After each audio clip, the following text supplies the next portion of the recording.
Hi, and welcome to the next interview of the Master of Manifestation Online Summit 2020. Today, we are with Georg MARTINKA, who is the consultant that I hired to create this online summit. So, if you watch it today, it's thanks to him and his guidance. So, thank you for that, George. And I decided to invite George because he has a very inspiring story. He decided to follow a business intuition, and 5 years later, in 2020, he generated $3 million in revenue and feel more aligned than ever with his core soul and heart. So thank you again, George, for being here. We have an audience that is looking to be inspired, uh, made of entrepreneurs and entrepreneurs to be who have ideas, intuition, calling, vision, and want to dare to go for it. Yeah, can you introduce yourself with other words, if you have an introduction story? Absolutely. Thank you very much for being part of your summit. I know your background and I know how much effort you put into this all happening. So thank you a lot in the names of all of us participants and speakers. So it's a great honor to be here. Thank you.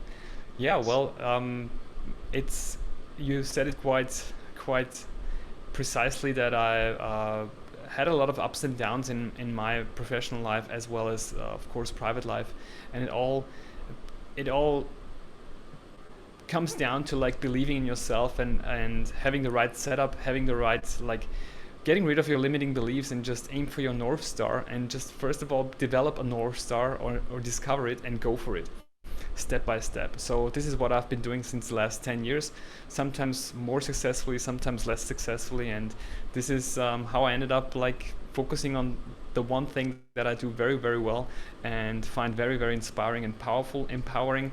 It is online summits and Great. overall the me method. Thanks for that. So let's start with the first question, and I'm curious to know, how did it all start with your current business, and did it start from an idea, an intuition, an opportunity? How can you describe the way it started? Great. Yes, of course. It started, I would say, 10 and some years before that. Before online summits even were a thing. I had a web agency in Austria. So this was really my passion. At least I thought that. And I was doing my professional websites, marketing, and until friends of mine knocked at my door and said, "Hey George, can we borrow your internet? You've got a fast Wi-Fi connection. We will just record some videos. We will not bother you at all. And can we just sit down for a few hours and record our videos?" I said, "Sure, come in, do it."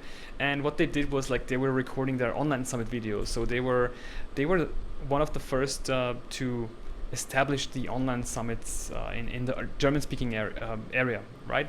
So at this time I didn't know that. I was just observing them doing something quite ugly, and in my eyes it was like not really like professional. And I was like, oh man, I knew they invested some money into that by this time, and they were like all in for that. And I said like, this will not go well. I have to warn them. I need to teach them like how to do this real thing, like how to do it professionally, right?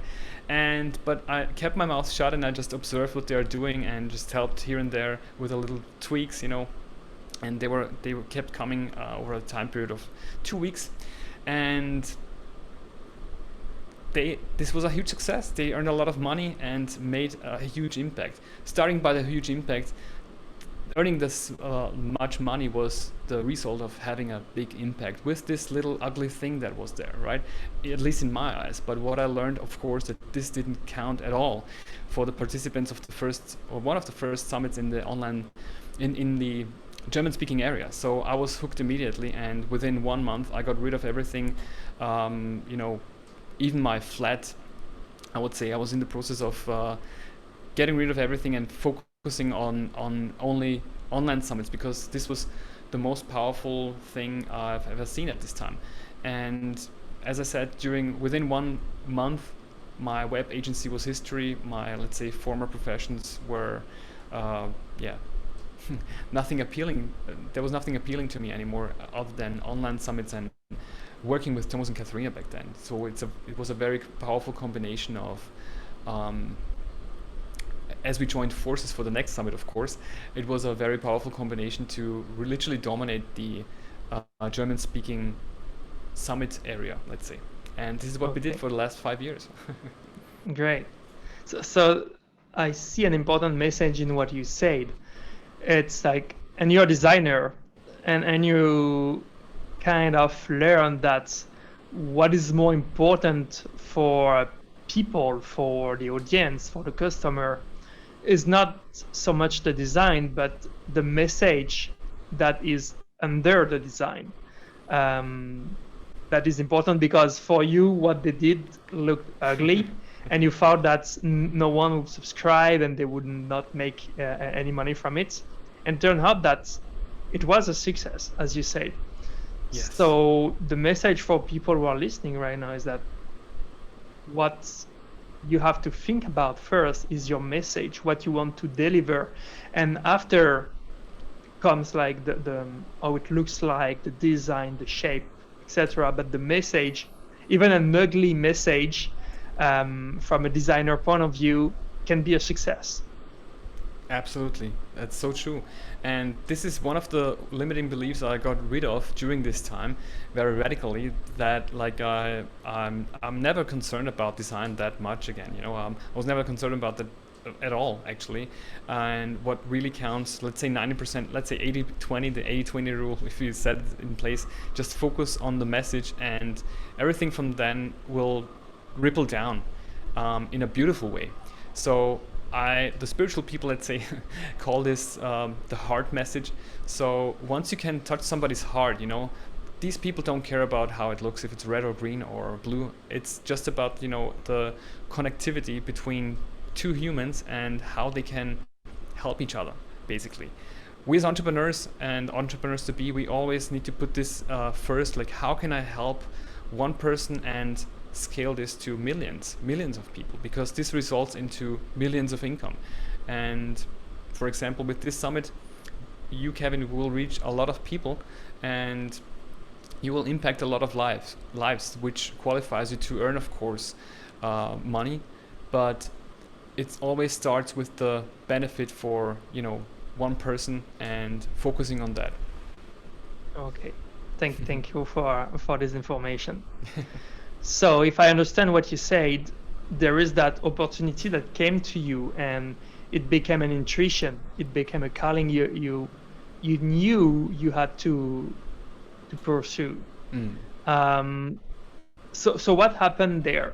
Once those two people created this successful online summit, that you saw that you were mistaken and that there was something to do there, you had this intuition, that you had to go for it. What happened then? As I got rid Was of the second step? Yeah, sorry. Sorry, yes, the second step was obviously just to go like all in, just to get rid of everything that is hindering me from moving on into this already set stage. I was not just halfway into my new life, but I was like already beyond that. And this I needed to realize.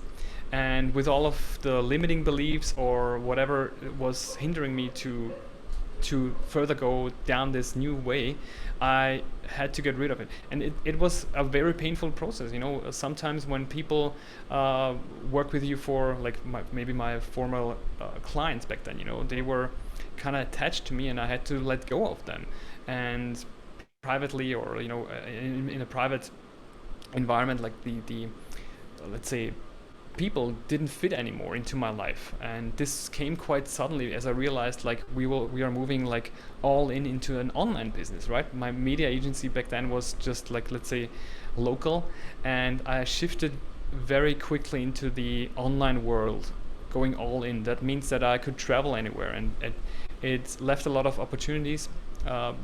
It opened up to a lot of opportunities, but left some people behind that, with all the emotions popping up, of course, of losing people, and going into a new life that I didn't know, and this was very frightening at a certain stage, or let's say in a from a certain angle, but also very rewarding. And I consciously felt both in let's say in my belly, and I knew that this fear is legit and this is okay to be afraid, but I need to do it anyways. So Okay. and I need to be all in with that. Okay. So you had this business. You had employees that you had to manage at that time for your digital agency. So you decided to leave your own business, right? And to create another one from scratch. Mm-hmm. So you really took a risk. It's called a risk because you left something that was working for something that was new at that time, because now online summit is popular, especially since COVID. But 5 years ago it was not known as it is today. So that's really inspiring that you decided to make a shift in your business, following a calling, following an intuition that you felt inside you. And by taking that risk, what were your main fears, like the self-sabotaging stories that you was telling yourself at that time? Mm. Yes, during the shift, of course, leaving kind of a successful business, I was doing quite okay with my agency and of course with my employees, and it was all actually very comfortable. And Mhm. but it was all kind of within a few, let's say seconds, even. I wouldn't say even days. It was it was useless to me in terms of like I know that I can't grow any further, and this is not the path. And back then I didn't have any words for that, but I know that this is kind of a channeled message, let's say, that goes straight into your heart, let's say from somebody above, that just has a mission for you. And I just took the leap and did it.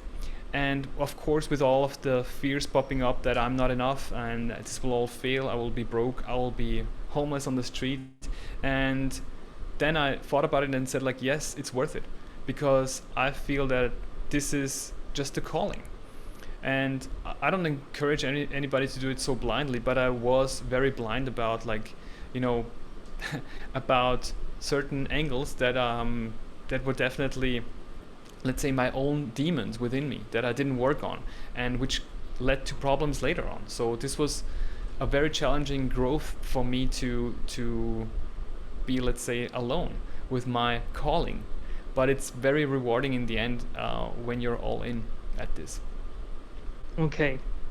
So how did you do that? It's something that I'm interesting to know, and the audience is interested to know, because you were motivated by a feeling. It was not something logical. It was not something rational. There is nothing rational in following an intuition when we already have a business that is working well. So, of course, having self-sabotaging stories in our mind has, like what you told us, I'm going to be broke, I'm not going to succeed, I'm not enough to do that, who am I to do that, this imposter syndrome that shows up. How did you let go of this analytical mind, those stories, in order to focus on your calling and intuition? It requires courage and confidence to do that. How did you build that up? Like, how did you take the leap? Mm-hmm. Back then, I wasn't, I would say, spiritually orientated, or I call it personal development. And there is like a spiritual gym that I'm doing regularly, and it's the best, and the simplest, most effective thing I've been doing since 5 years is meditating. And the meditation is about just letting all go and just be with yourself. And from that everything almost pops up immediately by feeling it, and you can't argue with that. So it's kind of a natural belly feeling that you have within you. This is building up and training the intuition. I believe that this needs to be trained by silence, and it needs to be taken seriously, So, for example, if you have anything in your life that it's something that where you feel that something is off, and you don't follow it, you will run into big troubles later on. I believe that this intuition is maybe working on a 10% level, and if you have access to 100% intuition and trust yourself, then you will be basically happy going through life. And back then it was my, let's say, not well trained intuition, but it was strong enough to let a certain thought rise up, and this was just like missing opportunities. I imagined myself lying on my deathbed and said, like, what would have happened if you took this if you would pursue this path, this different path, this weird path, this exciting path, and with this thought, I just couldn't move on. Everything was meaningless to me suddenly, because I resonated with my intuition and made a kind of logical decision by imagining myself like missing out on this opportunity, on this frightening opportunity. And I definitely never looked back, since that moment. And this is always, if I'm asking myself, like, let's say, ethical decisions or strategy decisions, I'm always asking myself, what will I say on my deathbed? And this is like obvious. I guess a lot of people know that, but they are not training themselves and doing it over and over again, and training themselves in literally believing in yourself and believing that you're guided also. It just needs to resonate and needs to be trained. So I want to emphasize going to the spiritual gym. Okay, great. And I know for me that when I have an intuition,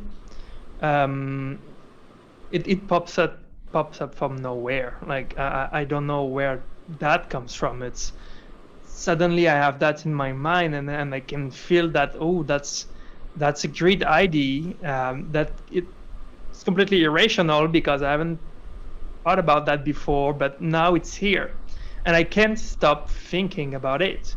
It comes back and comes back and again and again and again, and it's in my mind when I wake up. It's in my mind when I fall asleep. It's in my mind when I'm doing things through the day. Is it the same for you?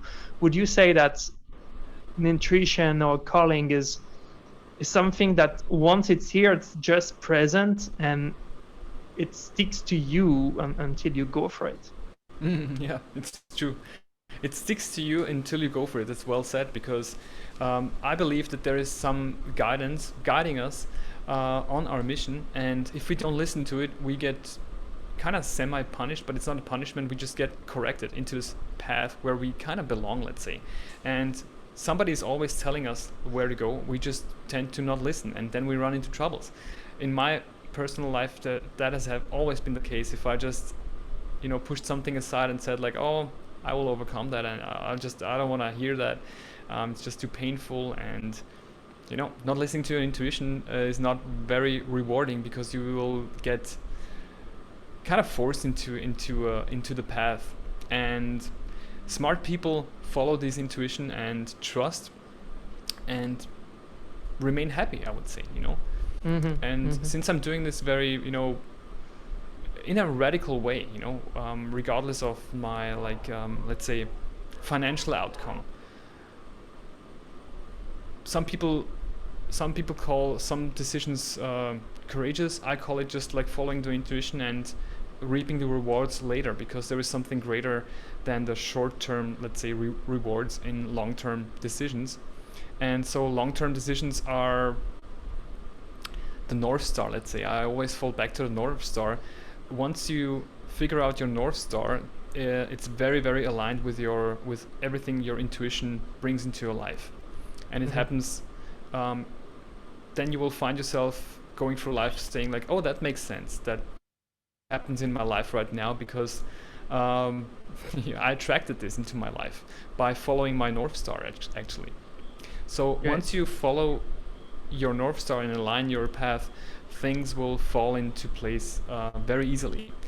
And the opposite is if you don't follow your intuition and don't train on being aware of your intuition, you will end up in sideways, painful sideways, expensive sideways, where you know, where it just takes longer. But I believe everybody will get sooner or later to their North Star. It just happens easily, or it happens like painfully, or uh, let's say expensive or less expensive in business terms. Yeah, it's an act of courage when you're not used to do it, because Yeah. once you're used to follow your intuition, and I mean we are used to follow our intuition together, and my intuition is my business plan. I have no other business plan than my intuition. I don't know what is going to happen in 3 months from now. That I just know that I will know at the right time what I have to do. So Exactly. it's believe that it's an act of courage when you're not trained, when you're not used to. After it becomes something familiar, part of your daily life. And for people who bought this package, this Master of Manifestation package, they will have access to a mini course where we talk about that. We talk about intuition. We talk about how to tap into it and how to trust your inner guidance and inner intelligence for your business. Beautiful. So let's move on, because so you had that intuition, you left the business you created to create another one. You took a big risk. You decided to simply not listen to your fears and be aware that those are fears, and the intuition, the calling was stronger than the fears. Mm. But I believe that you also faced problems. You also face challenges that were not inside but outside. And life is not like Walt Disney cartoon. Life is real, and there are like challenges and problems that pops up. So, what are the problems or the main problem that pop up for you? Well, after these string of successes, we had the liberty to actually investigate our North Stars even further, me and my partners, and kind of we discovered at the same time that it doesn't, our mission is not the same anymore, or it has never been. Maybe it was just temporary, and we didn't address it soon enough. So we kind of ran into troubles internally in the company where we both were following actually different North Stars, and it was not one North Star for the whole company. We as free owners of the company. So we split in a, let's say, more dramatic way than it should have been, and that we should have split because we were just not very aligned in articulating our North Star. And this is a practice that I introduced into my whole community, just checking in with your North Star. Let's say, I believe the North Star is kind of the same, but it changes. It changes kind of maybe the shape sometimes, and you need to address that every time it doesn't align with somebody else, because this will pop up sooner or later, and this will lead to big financial troubles, business-wise, and personal Mhm. troubles, of course. And what do I mean with different forms? For example, my partners took the route of developing more and more, like weaving more and more spirituality into our business, where I felt like our students need more, let's say, business guidance that is of course sourced by a spiritual heart-driven business, but this was two dividing parts going apart. And so in the end, through, I would say, a lot of emotional times, we decided to split, and we are doing both very very well now, so we're both happy with our paths now. And this should have been done maybe much earlier, I believe so, but it's definitely a learning. And it's just important to be honest with yourself first, and to address issues in a radical manner. You know, if it's there, you need to address it and deal with it.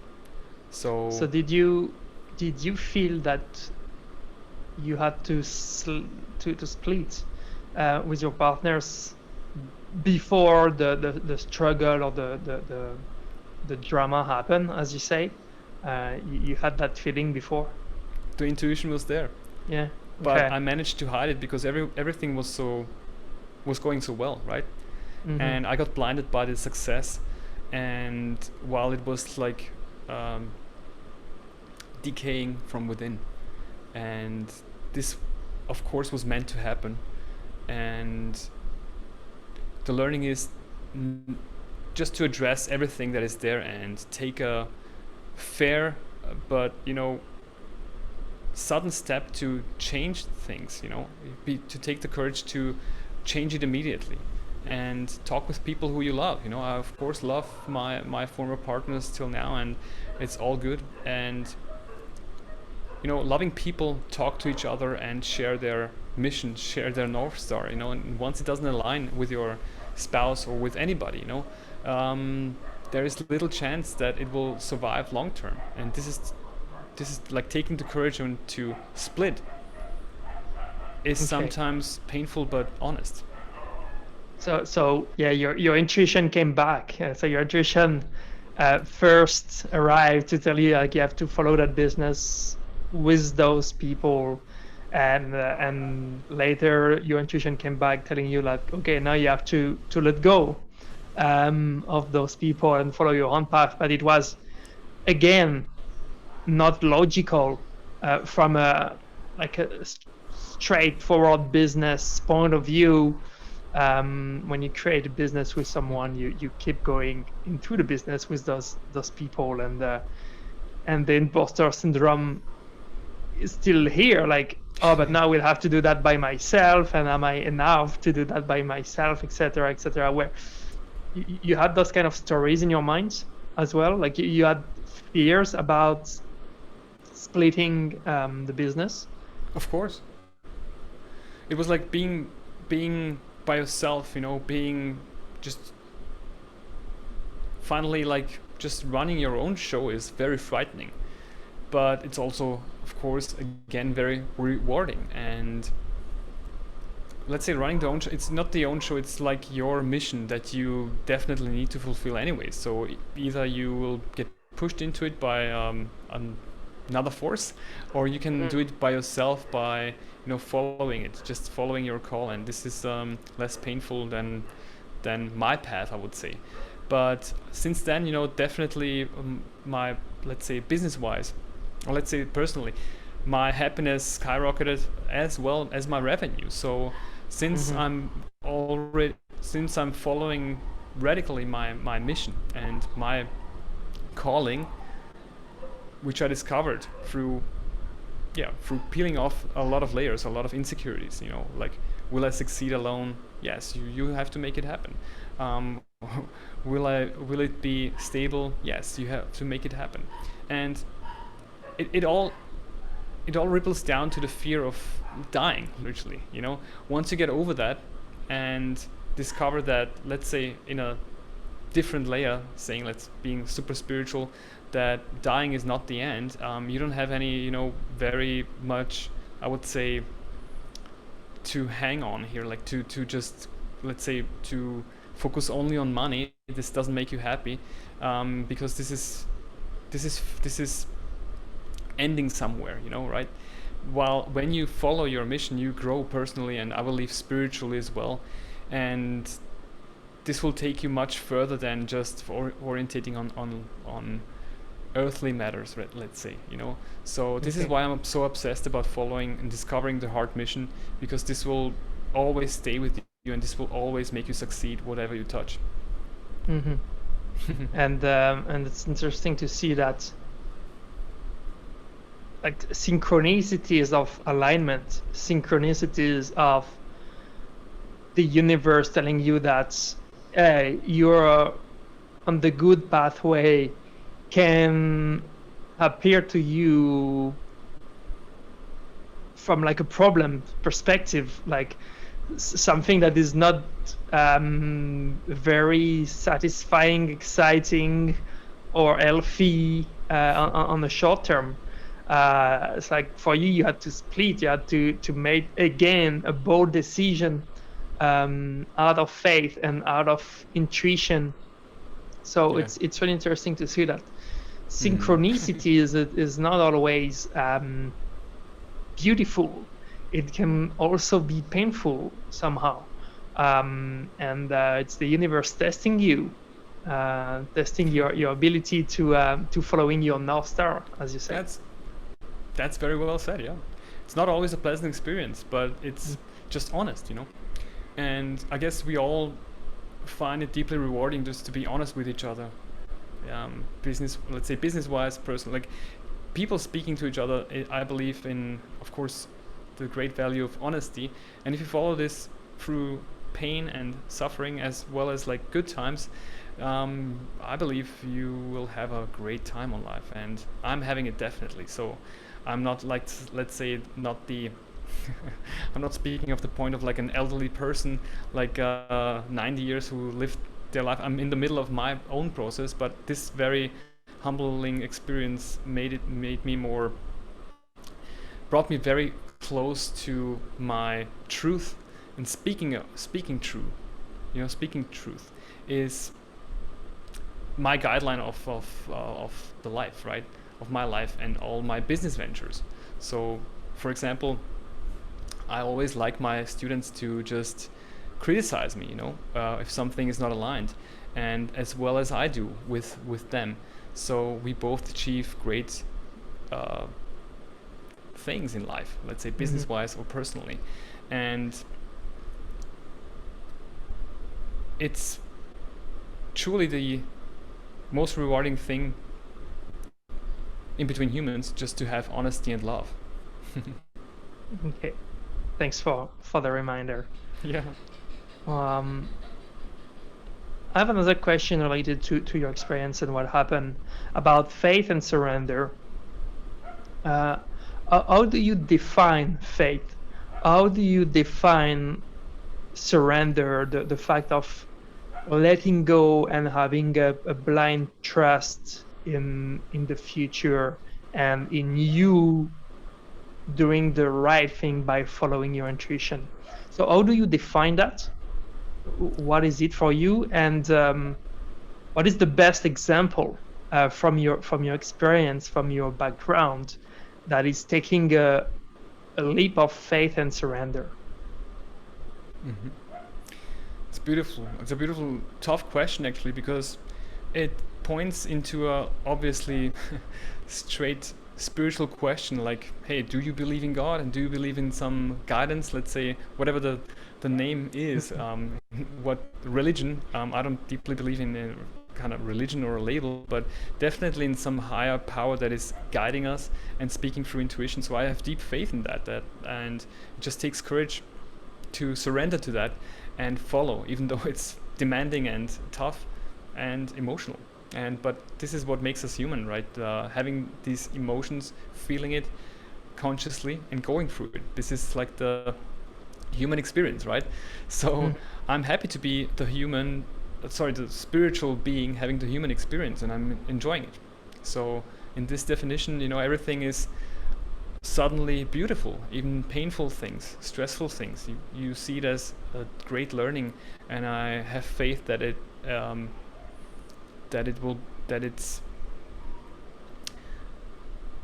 that my life will not be bad as long as I remember this.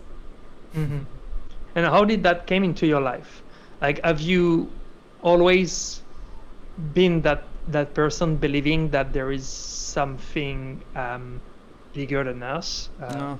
Some people call it God, some people the universe, some people Yeah. energies, some people, like, it has a lot of different names. But have you always been like that, or is it something that came to you that you discovered lately? Yeah, definitely not. Looking back at my, like, you know, just some years maybe before that, I was definitely not connected with my spiritual side. I kind of, you know, pushed it away as a woo-woo thing, and It's funny to talk about that because of course, like, why not, like, being a little bit woo-woo, right? And but like definitely my experience in Costa Rica, where I did sessions in plant medicine and through different rituals, it was like the super fast lane to something that is, let's say, talking to something or somebody that is beyond our known world. And this was my personal experience that made me more awake, of what's really going on behind this layer of that we see as humans, what is beyond that. And being connected to this deeper meaning, I would say, of my life, everything comes easily and less painfully that it has been before. So understanding like life from a bird's eye view is very rewarding. Either you do it with your spiritual gym, or I don't know, as I did with plant medicine occasionally. That helped me a lot to strengthen my faith that I'm on a mission that kind of not needs to be fulfilled, but is joyful to fulfill. This is my human experience, which I really love and enjoy. Okay. So what is when I talk about faith and surrender, what is something that pops up into your mind about that, about your own experience once you decided to take that first leap of faith and following your intuition? Do you have an example in mind about something irrational that you did one day and turned out like being, wow, brighter than what you could expected? Definitely, there are a lot of examples, but I mean, the first obvious example, like coming back to this example of letting go my past and everything that I had at this point in Austria, was just like standing in front of my empty flat. It was emptied because I was about to leave within, it was within, as we start this, within 1 month that I left actually even Austria, and I had faith to just succeed and move on. And this was maybe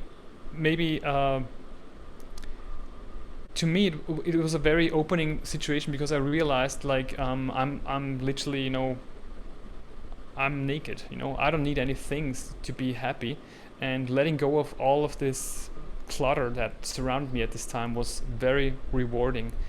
And I hope this serves the question. Yeah. But this is just a very I would say intimate moment where I was just meditating, kind of, and being with myself in surrounded by emptiness, which I really deeply enjoyed. And since then I'm very happy to own very little things, around me, and just to focus on the few things I have to do. Mm-hmm.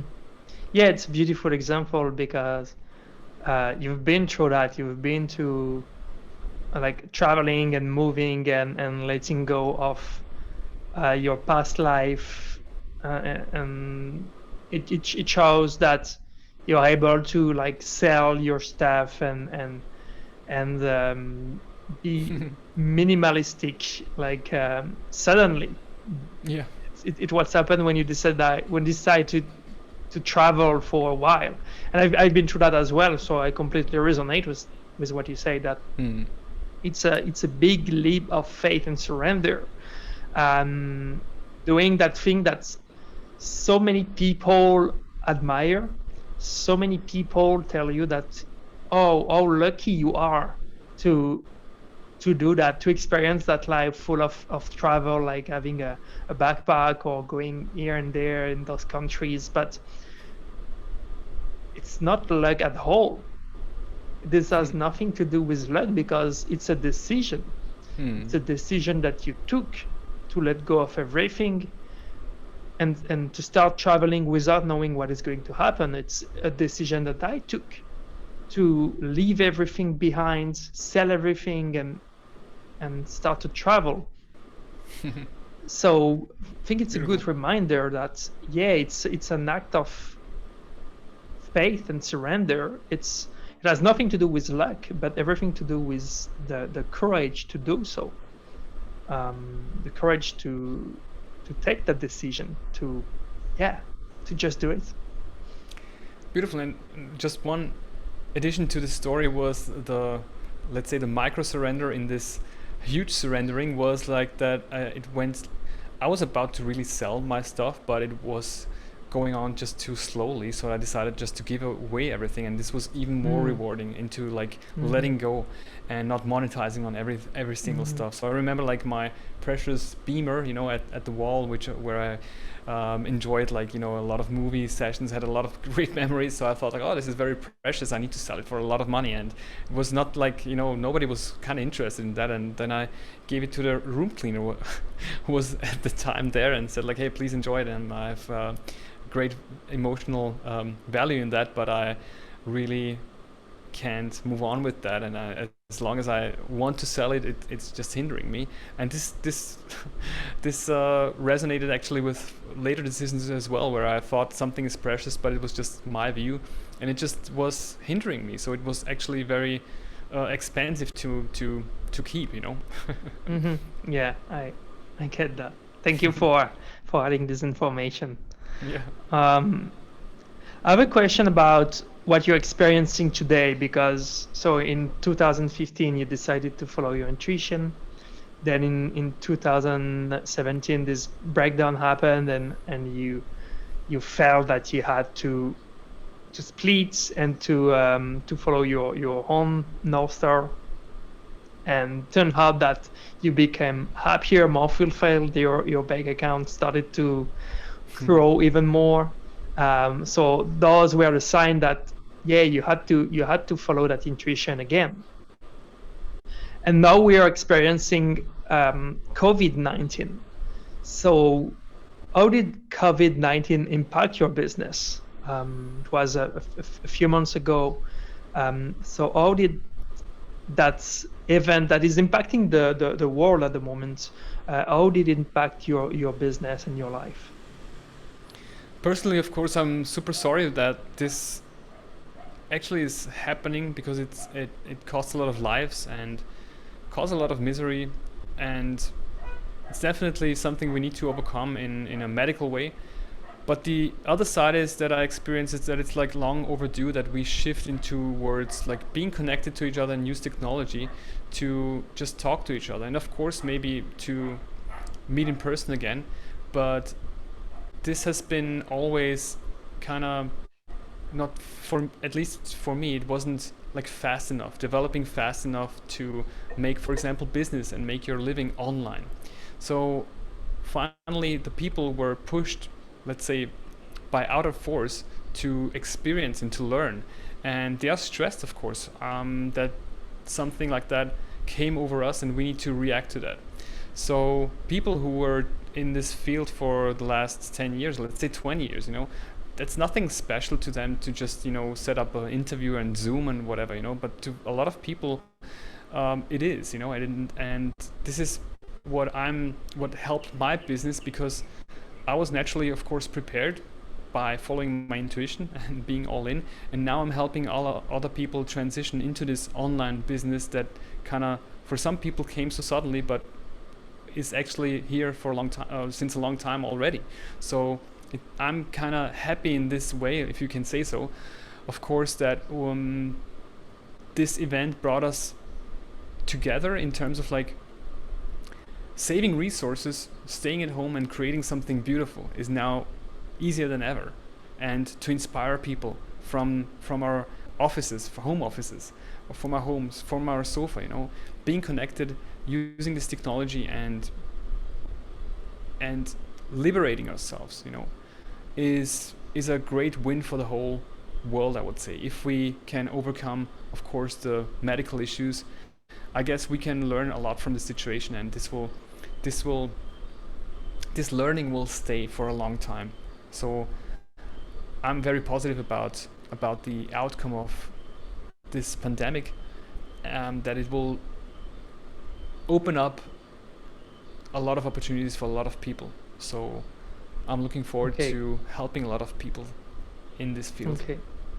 So I understand that you were already in the online business, doing like Zoom meeting and online summits. So of course it didn't impact your business in a dramatic or negative way. But as it impacted your business in a positive way, did you like accelerate something? Did you make stuff happen before you planned? Like, did COVID made you do some things that was unexpected or not, in terms of strategies or event or anything? It made me do something unexpected in terms of I need to prepare for a lot more people knocking on my door and say, hey George, can you help me, right? I was kind of not prepared for this amount of people seeking for help, so I needed to kind of upgrade my and like level up my gear just to cope with the demand. And I believe there's a lot more to come as the consciousness is more and more developing towards online and towards being connected to each other. So there's a lot of homework for me to do, and I'm happy to serve. Okay, thanks. So I have one personal question before the last one. If you imagine right now that you could do anything that you want with a 100% guarantee of success, so you would do anything, and you knew that for your like business wise or even from a personal perspective it would succeed, what is that thing at the moment that you have in your mind, an idea or an intuition, a vision, a calling that is here and that you haven't pursued yet? What is that thing that you would do, that you would take a leap towards, in order to achieve it with 100% chance of successes? Well, I believe Elon Musk is doing it already. I would love to go to Mars. So this is something super exciting, and I tip my hat to people like Elon Musk who are dedicating, their fortunes, their lives, and being out there exposed with all their vulnerabilities and everything they have to offer, just to help, let's say, humanity. I believe, like, for example, inspirational people like, let's say, Elon Musk, or powerful people with the heart on the right side, they have really huge manifesting power for the whole humanity, and I believe we should empower them, for example. So I would like to dedicate my energy to, let's say, Elon Musk to help us to go to Mars. Okay, how would you do that? Well, I would interview him, of course, and motivate him for an online summit. Okay, so it's one of your goals. I would love to interview people like you, of course, and people, to the hundreds, who can spread the message through technology. And I believe online summits are the best way to do that at the moment, because it leaves us literally, it doesn't leave any bad aftertaste, let's say, especially in commerce. People in business think always of profits, and this is okay, but online summits and spreading a message leaves always something bigger than the project. It leaves an idea that spreads and grows other people's projects and ideas and lives. So I love this concept, and talking to really interesting people is definitely something I will pursue till a long time. I would say the end of my life, maybe. Okay, so I look forward to see your face next to Elon Musk one day. I will message you. Thanks. Okay, I look forward to receive the WhatsApp. Beautiful. Last question, George, for the audience, is an advice. What would you advise to people who either have a feeling or an intuition, something that is there in their mind again and again and again, and they haven't dared to go for it yet, or people who already dared to go for it but now feel kind of hopeless or overwhelmed, or in that position where you have been, where you had the feeling that you had to split with your partners, but it's a hard decision to take, and you don't know how to get where you want to go. Like you're in that position where you're stuck because you haven't started yet, or you're stuck because of all the worst case scenarios that are in your mind after you decided to go for it. What would be your best advice for those people? The best advice I can give is always, like, reach out for help. And this is definitely something I wasn't doing for a long time, but it helped me so much in my life, business wise or spiritually, that I seek out and hire people who are inviting me on their path as well. If I ask them to share their opinions, share their expertise, these are mentors, coaches. So talking to people who are further down the line where you want to go to, further down the maybe same North Star, it's an investment that pays off immediately, whatever the price tag is. You just need to find the right people and ask them for help, either like for free or just for like paying them a certain amount of money. Mentoring and coaching is something definitely to take into account when you're on a mission. Okay, great advice. So you hear George, and his advice is to invest in yourself and having the vulnerability and courage to reach out to people who know how to do things, and ask for help. Don't be alone. Go for it. Invest. It's like investing in yourself and investing in strategies is never something that is not going to pay off. You're going to make mistakes along the way, and I'm super glad that I invested in George's guidance, and that I can talk to you guys today. So yeah, don't think that you know it all. Just let go of your ego and rational mind, and reach out to people who are already smarter, brighter, more successful than you, because they know how to do it, and they will bring the best out of them to help you. Thank you, George. Thank you very much for sharing your story, showing Thank to you. people that you can follow your intuition. It's the most beautiful and rewarding things that you can do to yourself, to go for what you have in your mind and in your heart, and follow your North Star, as you said. Do you have a last word, maybe? Yeah, beautiful. I want to thank you for the opportunity to share my story, share my path, and I'm super happy to read of all the attendees, what their stories are, because this is what is the most rewarding, to talk to people and learn from each other. So I thank you very deeply for having me here on your summit. It's a great honor. Thank you. Okay, you're welcome. Have a good day, and see you soon. Thank you. See you. Bye.